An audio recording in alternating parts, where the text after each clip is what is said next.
اس کا حصہ ہو سکتا ہے، لیکن اس کو بنیاد بنا کے کوئی فارمولہ نہیں نکالا جا سکتا۔ اسی شہر کے اندر آج سے 2 ماہ پہلے میں ایک ایسے گھرانے سے واقف ہوں جنہوں نے جہیز میں باقی جو کچھ دیا وہ اپنی جگہ، جو گاڑی صرف جہیز میں دی اس کی قیمت 2.5 کروڑ سے اوپر تھی، لیکن 2.5 مہینے پورے نہیں گزرے اور جو ہے وہ بچی جو ہے اس کو واپس اپنے گھر پہنچنا پڑ گیا۔ اچھا، میں اس میں یہ کہنا چاہوں گی کہ اگر کسی بچی کی شادی بغیر جہیز کے ہوتی ہے تو میں اس کو خوش قسمت سمجھتی ہوں، کیونکہ میری اپنی شادی میں بھی جہیز وغیرہ کچھ بھی نہیں تھا اور حق مہر تھا الحمدللہ۔ لیکن اگر جی ہاں جی الحمدللہ انگوٹھا رکھ کے لیا وہ میرے سسر اللہ تعالیٰ ان کو غریق رحمت کرے، انہوں نے بھی اپنے خاندان میں وہ مثال بنے تھے کہ انہوں نے اعلان کیا تھا کہ بغیر جہیز کے شادیاں ہوں گی اور حق مہر میں اپنی حیثیت کے مطابق جو ہے وہ ادا کروں گا۔ تو یہاں پر میں ان بھائی کو یہ کہنا چاہتی ہوں کہ آپ اپنی اصولی بات کے اوپر قائم رہیں کہ آپ نے جہیز نہیں لینا، انشاءاللہ دیکھیے اللہ آپ کے لیے بہت اچھا معاملہ کرے انشاءاللہ تعالیٰ، انشاءاللہ تعالیٰ، انشاءاللہ تعالیٰ۔ شیف کیا کیا تیار کر لیا؟ بلال بھائی ہم نے کوکمبر منٹ سوڈا، آپ کو آج کی ساری گفتگو سن کے کچھ دقت تو ہوئی ہوگی نا؟ بالکل ہو رہی تھی، لیکن یہ کہ آپ کو پتہ ہے مین چیز یہاں پہ ہوتا ہے میرا کہ لیٹ نہ ہو، اس وجہ سے دھیان ادھر بھی ہوتا ہے، لیکن یہ کہ لیکن سیکھنے کو ملتا ہے نا بہت کچھ، بہت کچھ سیکھنے کو ملتا ہے۔ بلال بھائی اقبال نے جو بات کی ہے یہ سب کو پتہ ہے، بالکل سب کے دل میں ہے، اور ہمیں پتہ ہے کہ یہ چھچورپن ہوتا ہے کہ میں کیا بتاؤں آپ، بلکہ میں تو چاہوں گی کوئی دن ایسا ہو کہ میری یہ ذمہ داری نہ ہو تو میں پوری توجہ یہاں رکھ کے جو ہے وہ سن سکوں شو کو۔ جو میں پتہ نہیں لفظ کیا استعمال کروں، وہ خاتون کام کرتی ہے محلے میں نا ہمارے الگ الگ جگہ پہ، تو وہ آج وہ بیٹھی ہوئی تھی تو اس نے دیکھا صبح نکلے تو بیوی سے اس نے کہا کہ مجھے کچھ پیسے دو، میری بیگم نے اس کو پیسے دی۔ جب اس کو پیسے دینے گئی تو اس نے آ کے نا فوری طور پہ گاڑی میں میرا فون دیکھا تو اس نے کہا اس کے پاس یہی فون ہے،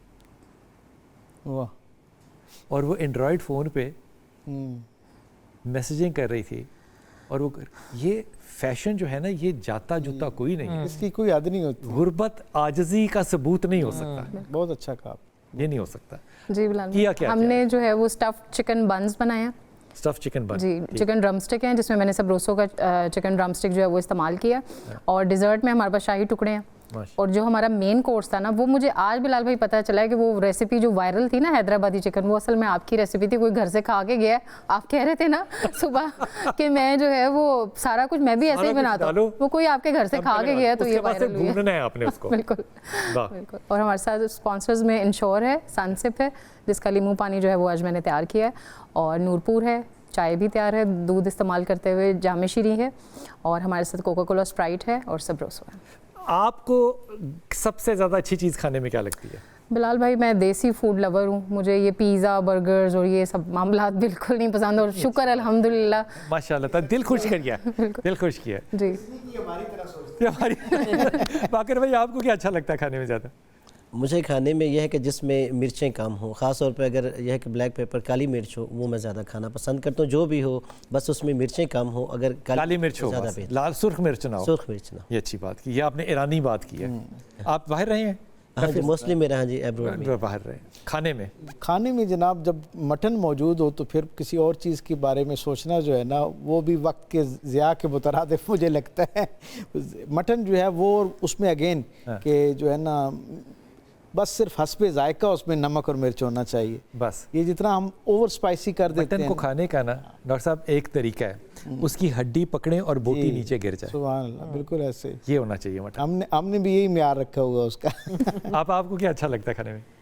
میں بھی سب کچھ کھا لیتی ہوں، لیکن یہ ہے کہ گجرانوالہ کی رہنے والی ہوں تو کھانے میں ذرا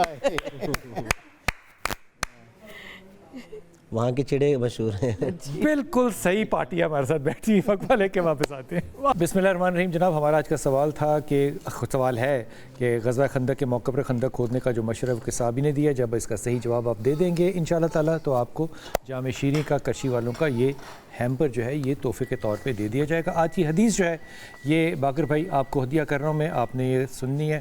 حضرت انس جو ہیں رضی اللہ وہ فرماتے ہیں کہ مجھ سے رسول پاک صلی اللہ علیہ وسلم نے فرمایا کہ میرے بچے اگر تو اس بات پر قادر ہو کہ صبح کرے اور شام کرے اور اس حال میں تیرے دل میں کسی کی طرف سے کینہ نہ ہو تو کر پھر فرمایا کہ میری سنت پہ بھی تو قائم رہے، جس نے میری سنت کو پسند کیا اس نے مجھ سے محبت کی، اور جس نے مجھ سے محبت کی وہ میرے ساتھ جنت میں ہوگا۔ کینہ نہ ہونا اور پھر سنت پہ عمل کرنا، اس کی کنیکٹیوٹی، ہم کینہ رکھتے ہوئے سنت پہ عمل کریں گے تو پھر کیا ہوگا؟ اب دیکھیے کئی ایسے اعمال ہیں، جیسے ماہ رمضان المبارک میں ہر انسان کو بخش دیا جاتا ہے، لیکن جن لوگوں کو نہیں بخشش ہوتی ان میں سے بھی ایک یہ ہے کہ جس کے دل میں کینہ ہو، شرابی، ماں باپ کا نافرمان، کینہ، بالکل ان میں سے کینے والا ہے۔ اور اسی طرح جہاں ہم شب برات کے حوالے سے بھی روایات پڑھتے ہیں کہ انسان کو وہاں بخش دیا جاتا ہے عبادت کی وجہ سے، لیکن وہاں پر بھی یہ ہے کہ جس کے دل میں کینہ ہو اسے نہیں بخشا۔ کینہ سے کیا مطلب ہے؟ اس سے مراد یہ ہے کہ یعنی کسی دوسرے شخص کے بارے میں، وہ رشتہ دار ہو، دوست ہو یا اور ہمارا عزیز ہو، ہم اس کے بارے میں اپنے دل میں منفی جذبات رکھتے ہیں، نفرت کرتے ہیں، بغض رکھتے ہیں، یہ چیز نہیں ہونی چاہیے۔ تو یہ سوشل میڈیا والے تو سارے کینے سے بھرے پڑے ہیں، لیکن یہ ہے کہ اپنے اندر سے ختم کرنا چاہیے، کیونکہ رسول خدا صلی اللہ علیہ وآلہ وسلم کی جو ذات ہمارے لیے نمونہ ہے۔ دیکھیے اصل میں سنت پہ انسان باقر بھائی ہم تو سنت کو بڑا آسان سمجھتے تھے۔ اب وہی میں جو عرض کرنا چاہتا ہوں، رسول خدا کہ جب ہم سنت پہ چلیں گے اس میں بھی یہ ہے کہ یہاں تک جو آپ کو اذیت بھی دے رہا ہوتا، میں نے ایک روایت میں اس میں پڑھا ہے، اس میں تو یہ نہیں لکھا کہ اللہ کے رسول نے کہا کہ اور میرے دل میں کینہ نہیں ہے، یہ میری سنت ہے کہ میرے دل میں کینہ، جی ایسا ہی ہے، یعنی سنت پہ بھی تبھی ہم عمل کریں گے کہ جب اپنے دل سے ہم کینہ نکال لیں گے۔ چونکہ جیسے میں جو عرض کر رہا تھا کہ رسول خدا صلی اللہ علیہ وآلہ وسلم کو وہ لوگ جنہوں نے بہت زیادہ اذیتیں دی، تکلیفیں دی، یہاں تک کہ ان کی وجہ سے مکہ بھی چھوڑنا پڑا، اور جب آپ وہاں پہ فاتح واپس لوٹے، اب ان لوگوں کو بھی پتا تھا کہ آپ کا مزاج کیسا ہے اگر ہم وہی سنت پہ اگر چلیں۔ کچھ لوگوں نے جب کہا الیوم یوم المرحمہ کہ شاید آج کوئی انتقام کا دن ہے، لیکن دشمنوں نے کہا الیوم یوم المرحمہ کہ آج رحم کا دن ہے، اور سب نے کہا ہم جانتے ہیں آپ کریم ابن کریم ہیں۔ تو جب ہم رسول خدا صلی اللہ علیہ وآلہ وسلم کے طریقے پہ چلیں گے، سنت کو اپنائیں گے، تو اس میں ایک سمجھیے ایک سٹیپ یہ بھی ہے کہ وہ انسان خود بخود اپنے دشمن کے بارے میں بھی۔ ڈاکٹر صاحب ایک معافی کے ساتھ نا، ہماری جو تعلیم دینے والے ہیں یہ ایک دوسرے کے پیچھے نماز نہیں پڑھتے، یہ ایک دوسرے کو پتہ نہیں آدھا مسلمان سمجھتے ہیں کہ پورا سمجھتے ہیں، یہ بھی بات نہیں ہے۔ ہر طبقہ ایک دوسرے طبقے سے کینہ رکھتا ہے دل میں، ہر خاندان دوسرے خاندان سے کینہ رکھتا ہے، ایک خاندان میں ہر شخص دوسرے شخص سے کینہ رکھتا ہے۔ سنت پہ اپیرنٹلی سارے ہیں، تو اللہ کے رسول نے کہا کینہ نہیں ہے اور پھر میری سنت پر ہو تو پھر میرے ساتھ ہوگے۔ یہ جو کینہ ہے نا، بنیادی طور پر کسی کو حقیر جاننے کا عمل جو ہے نا، آپ اپنے دل میں کسی کے بارے میں یہ رائے رکھیں کہ وہ آپ سے حقیر ہے، اور آپ ظاہری طور پر اپنے رویے سے یہ پکڑائی نہ دیں کہ آپ کے دل میں اس کے بارے میں یہ خیالات ہیں، اس کیفیت کو کینہ کہتے ہیں۔ یہ اتنی خطرناک کیفیت ہے کہ لازماً جب آپ اس کیفیت میں ہوتے ہیں تو آپ سے تکبر کا ایک عنصر بھی ظاہر ہو رہا ہوتا ہے، کیونکہ آپ دوسرے کو اپنے سے حقیر سمجھ رہے ہوتے ہیں۔ پھر اس کی جو خامی ہے جس کی بنیاد پر آپ کے اور اس کے درمیان بودھ آ رہا ہوتا ہے، فاصلہ آ رہا ہوتا ہے، آپ اسے اپنے دل میں سکونت بھی دے رہے ہوتے ہیں، مستقل جگہ بھی دے رہے ہوتے ہیں۔ اور تیسرا درجہ یہ کہ پھر آپ منافقت کے درجے پہ بھی ہوتے ہیں کہ آپ اسے ظاہر نہیں ہونے دے رہے کہ آپ کے دل میں اس کے بارے میں کیا رائے ہے۔ اسی لیے سرکار دو عالم صلی اللہ علیہ وسلم نے اپنی شان بیان کرتے ہوئے یہ کہا کہ اللہ نے میرے سینے کو اس عیب سے پاک کر رکھا ہے۔ یعنی اس کا مطلب کیا ہے کہ کوئی شخص اگر روحانی تقرب اللہ کا حاصل کرنا چاہتا ہے، اللہ کے ساتھ اپنے معاملات کو درست کرنا چاہتا ہے، تو اس کی جو چند بنیادی شرائط ہیں ان میں تصفیہ قلبی کی چند شرائط میں سے ایک شرط یہ ہے کہ آپ کا دل جو ہے وہ کینے سے پاک ہونا چاہیے۔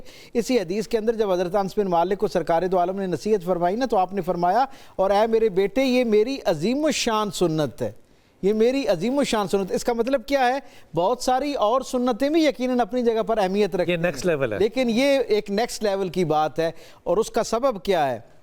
جب ہمارے دل میں یہ کسی کے بارے میں رائے اور کیفیت پیدا ہو جاتی ہے نا، سچی بات یہ ہے کہ بحیثیت انسان ہمیں یہ اعتراف کرنا چاہیے کہ دل کو ان معنوں میں صاف کرنا مشکل ہو جاتا ہے۔ جتنا نفس کی آپ کو نفی کرنے میں مشقت اٹھانا پڑتی ہے، اتنا عمل جو ہے وہ اللہ کے ہاں زیادہ عظیم المرتبت ہو جاتا ہے۔ کینے کو دل سے صاف کرنا اور دل کو اس طرح کے سارے عیوب سے پاک رکھنا اللہ کے ہاں اتنے اجر والا عمل ہے کہ حضور اس کو اپنی عظیم الشان سنت قرار ہم نے جتنے بھی آپ کا کالز دیکھی، ان میں سے ایک خاتون کہہ رہی ہے مثال کے طور پہ کہ میرا نہیں بن رہا میرے سسرال کے ساتھ، ٹھیک، بیوی کہہ رہی ہے کہ میرے خاوند کے ساتھ نہیں بن رہی ہے, یہ سارے کینے ہی پال رہے ہیں نا ایک دوسرے کے لیے, بالکل کینے پال رہے ہیں, اور اپیرنٹلی ہم کہہ رہے ہیں کہ ہماری دعائیں نہیں قبول ہو رہی. اصل بات یہ ہے جو بھی آپ نے کہی ہے نا کہ اگر اس کے حلال نہیں کھا رہے, اس کے اثرات بھی ہماری باڈی پہ بھی آتے ہیں, ہماری دعاؤں پہ بھی آتے ہیں, ہمارے عمل پہ بھی آتے ہیں, ایون کہ ہمارے گھر کے اندر بھی آتے ہیں, جی ہماری شکل پہ بھی آتے ہیں. آپ دیکھیں جو جن کا اندر صاف ہوتا ہے, جن کے دلوں کے اندر صرف اللہ کا ڈر ہوتا ہے, اللہ کی محبت ہوتی ہے, اور میں یہ ہمیشہ کہتی ہوں سب کو کہ جس دل کے اندر اللہ کا ڈر ہوتا ہے وہاں پہ بہت ساری محبتیں ہوتی ہیں, اور وہ دل جو ہوتا ہے اس کو قلب سلیم کہتے ہیں, قلب منیب کہتے ہیں. تو اللہ تعالیٰ نے یہی تو ہم سے چاہا ہے. ابھی یہ پورا رمضان گزر گیا ہے, آج 29واں روزہ بھی گزر گیا الحمدللہ. تو قرآن سے کیا سیکھا ہے, یہ سوال ہے کہ کیا سورہ فاتحہ کا جو ہم کہتے ہیں الحمدللہ رب العالمین, تو کیا میرے اندر وہ شکر گزاری آئی ہے؟ اصل میں یہ جو کینہ ہے نا, یہ اللہ سے کنیکشن جو ہے وہ کم کر دیتا ہے, اور بس بندوں کے بارے میں سوچتے رہتے ہیں. میں نے نا باقر بھائی 2 طرح کے لوگوں کو بڑا کینلی آبزرو کیا ہے جی, چھوٹے شہروں میں بھی, بڑے شہروں میں تو خیر بائی لاز ہے نا. چھوٹے شہروں میں اگر آپ نے مکان بنا لیا نا جو کہ 40 فٹ اونچا ہے, تو میں 1 فٹ اونچی اپنی ممٹی بناؤں گا آپ سے.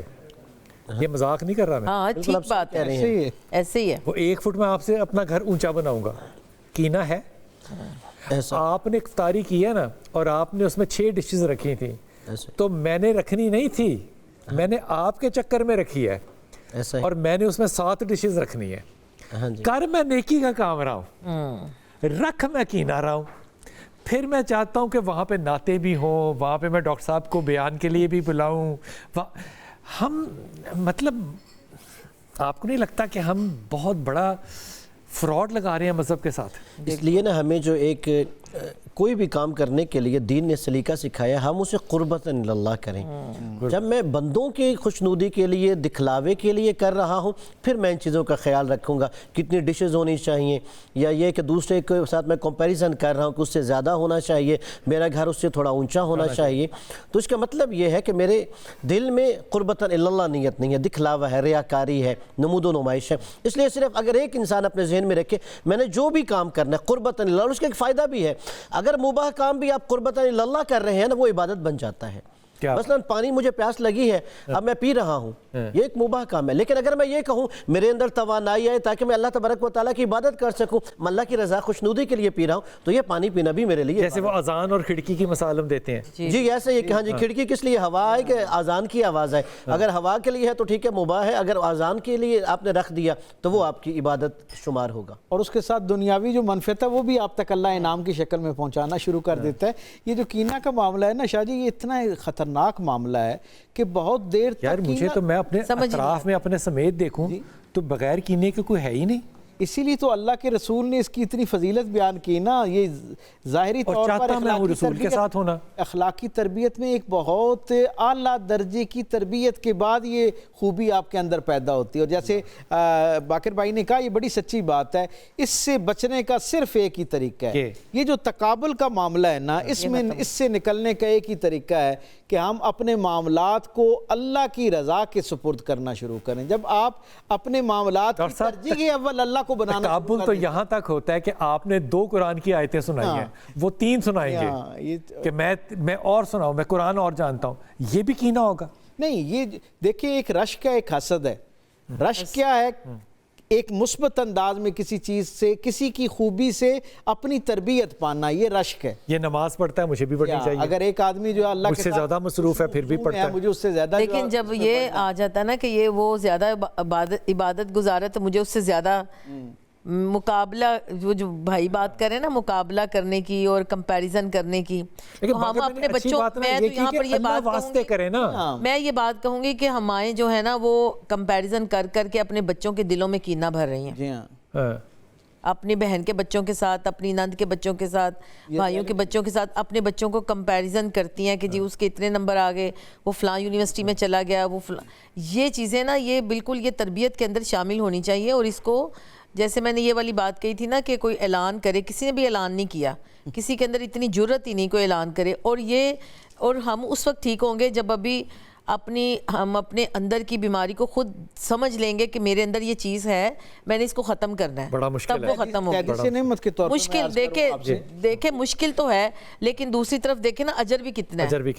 تحدیث نعمت کے طور پہ آپ کو عرض کروں, جس وقت میری اپنی شادی کا مرحلہ آیا, آپ میرے جو ذاتی دوستوں میں سے ہیں وہ جانتے ہیں کہ I am the only son of my parents. تو جیسے ایک فیملی میں ہوتا ہے اور پیرخانے میں بچہ پیدا ہو تو آپ سمجھ سکتے ہیں, میں اکثر لوگوں سے کہا کرتا ہوں, لڑکا اوپر سے پیرخانے میں, میں اکثر یہ کہا کرتا ہوں, میں اپنے والدین شادی کے 14 سال بعد ان کے گھر پیدا ہوا, اور مجھے جو پہلی یادداشت میں اپنی والدہ کی چند باتیں ہیں نا, حالانکہ وہ بہت پڑھی لکھی خاتون تھی, لیکن ابتدائی جو چند باتیں میری یادداشت کا حصہ ہیں وہ یہ کہتی تھی جیسے ہی اس نے خاص عمر میں پہنچنا ہے میں نے اس کی فوراً شادی کر دینی.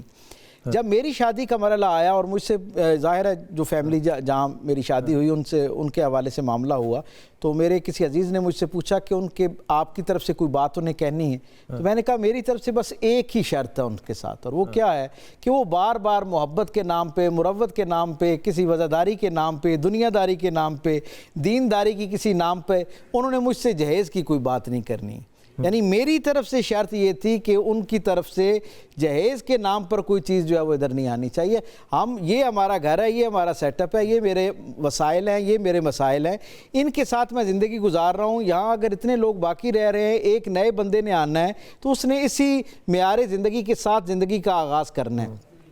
ٹھنڈے دماغ سے سوچ لیں, اگر آپ سمجھتے ہیں کہ یہ ضروریات اور ان سے الحمدللہ آگے سہولیات کافی ہیں, آپ کی بیٹی کے لیے علیحدگی مجھ سے جا کے پوچھ لیں. اگر اسے لگتا ہے کہ ان سہولیات کے ساتھ زندگی اچھی گزاری جا سکتی ہے تو بسم اللہ فوراً تشریف لائیں, اور اگر آپ سمجھتے ہیں کہ یہ کہیں آپ کے لیے بغیر نہیں ہو سکتا تو پھر چاہیے تھا سہولیات تو ساری ٹھیک ہے, مجھے ڈاکٹر طارق سے ذرا تھوڑی سی شکایت ہے, یہ سہولیات میں شامل نہیں ہے. اس پر متعدد دفعہ ان کی گواہی موجود ہے. جو باقر بھائی جو واقعی کینہ ہے, نہ رکھنا ایک بہت بڑا کام ہے کہ کیسے نہ رکھا جائے.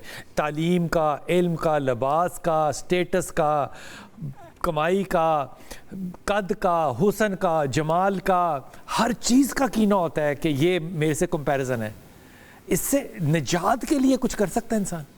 ہاں جی, اس میں اگر ہم اپنی اولاد کے ذہن میں ایک یہ بات ڈال دیں کہ ہمیشہ روحانیت میں اپنے سے اوپر والے کو دیکھو اور مادیت میں اپنے سے نیچے والے کو. ختم بات ہو گئی. اگر تربیت میں یہ بات ڈال دیں گے نا کہ بیٹا مثال کے طور پہ گاڑی میں, مال میں یہ نہیں دیکھنا تم نے کہ فلاں کی گاڑی مجھ سے بڑی ہے, وہ دیکھو جو یہ دیکھو کہ اگر مثال کے طور پہ اب کسی برانڈ کی تشہیر نہ ہو جائے کہ مثلاً تم کرولہ پہ جا رہے ہو تو ایک سوزوکی مہران پہ بھی جا رہا ہے, تو لہٰذا تم اس کو دیکھو, نہ کہ یہ کہ تم اپنے سے بڑے والے کو دیکھو. اور دوسرا, حالانکہ ایک بندے نے میرے سامنے اپنے بیٹے کو نصیحت کی, اس نے گاڑی نہیں لے کے دی نا, اس نے کہا بیٹا یاد رکھنا کبھی چھوٹی گاڑی والے کے پاس سے ہارن دے کے نہیں تو نے گزرنا.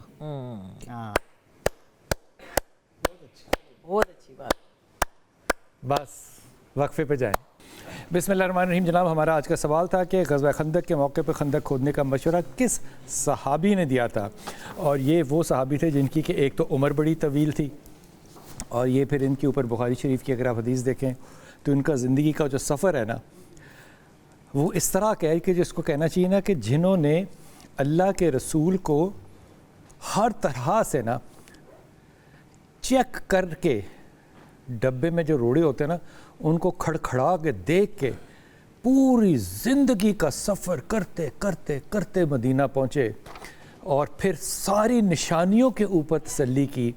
وہ کھجور کے درختوں سے لے کے مہر نبوت تک کی نشانی کو دیکھنے کے بعد پھر یہ صحابی جو ہیں یہ کیا صحابی بنے تھے. تو اللہ تعالیٰ کے رسول نے کہا تھا کہ آسمان کے سائے کے نیچے اس سے سچا آدمی جو ہے نا وہ کوئی نہیں ہے. یہ اللہ کے رسول نے کہا تھا. ان کا نام تھا حضرت سلیمان فارسی. ان کو فارسی کیونکہ فارس کے تھے, اور اسی لیے ان کو یہ ٹیکنالوجی جو تھی وہ پتہ تھی کہ خندق کھودیں گے تو اس سے حفاظت ہوگی. آج بھی آپ دیکھیے تو جتنی بھی جنگ ہماری اس وقت ایران کی ہو رہی ہے, ایران کی ٹیکنالوجی جو ہے نا وہ بڑی ان کنونشنل ہے کہ انہوں نے جس طرح سپریڈ کیا ہوا ہے اپنی کیا کہنا چاہیے وسائل کو, جس طرح ان کی ٹاپ لیڈرشپ مر جائے تو فرق نہیں پڑتا, نیچے اور لوگ آ جاتے ہیں. یہ ہمیشہ سے ہے, یہ رسول پاک صلی اللہ علیہ وسلم کے زمانے سے پہلے کا ان کا مزاج ہے کہ یہ ڈیفنس میکانزم کے اندر بہت زیادہ ڈفرنٹ ہیں اور اپنے وقت سے آگے ہیں. اس کا صحیح جواب جو ہے وہ ہمیں کراچی سے آیا. کراچی والوں کے لیے انتہائی افسوسناک خبر تھی کل جو حادثے ہوئے ان کے ساتھ 17 یا 19 لوگ جو ہیں ان کی جان جو ہے وہ ڈیتھ ہو گئی کیونکہ آندھی بہت تیز چلی تھی. آندھی اتنی تیز نہیں تھی کہ اتنی ڈیتھس ہوں. اگر ہم نے اپنے بل بورڈ صحیح طریقے سے لگائے ہوں, اگر ہم نے اپنے خیمے صحیح طرح سے لگائے ہوں, اگر آؤٹ ڈور ایکٹیویٹیز ہماری جو ہے وہ SOPs کے ساتھ ہوں, لیکن بہرحال اللہ تعالیٰ سب کو ہدایت دے. علی شیر ہیں کراچی سے جنہوں نے اس کا صحیح جواب دیا ہے. جناب تمام مہمانوں کا بہت شکریہ, بڑا لطف آیا آج بات کر کے اور بہت سا علم کے اندر اضافہ بھی ہوا. بسم اللہ.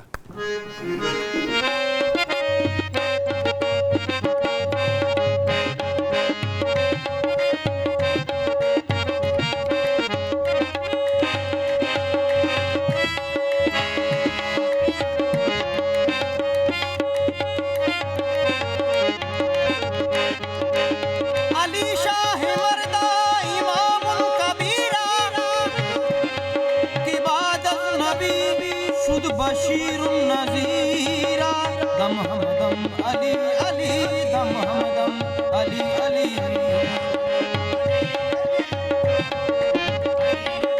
دم ہم دم علی علی دم ہم دم علی علی یہ مستے ولائے ہے درم مستے ولائے ہے دم ہم دم علی ہر دو جہاں سے دل برم دم ہم دم علی علی دم ہم دم علی علی دم ہم دم علی علی دم ہم دم علی علی دم ہم دم علی علی مستے ولائے ہے دم ہم دم علی علی ہر دو جہاں سے دل برم دم ہم دم علی علی دم ہم دم علی علی دم ہم دم علی علی شاہ شریعت علی پیر طریقت علی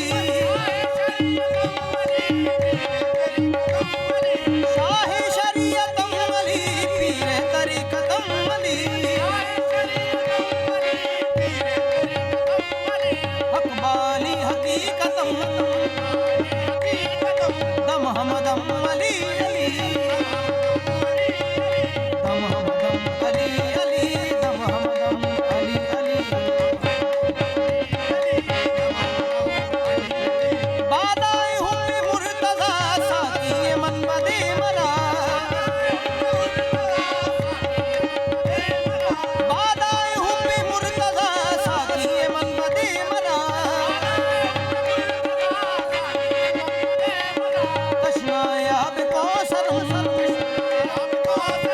دم ہم دم علی علی دم ہم دم علی علی دم ہم دم علی علی نقطۂ بائے بسم اللہ سلے سرائے لا الہ نقطۂ بائے بسم اللہ سلے سرائے لا الہ اول نقش والقلم دم ہم دم علی علی دم ہم دم علی علی دم ہم دم علی علی دم ہم دم علی علی دم ہم دم علی علی نقطۂ بائے بسم اللہ سلے سرائے لا الہ نقطۂ بائے بسم اللہ سلے سرائے لا الہ اول نقش والقلم دم ہم دم علی علی دم ہم دم علی علی دم ہم دم علی علی دم ہم دم علی علی دم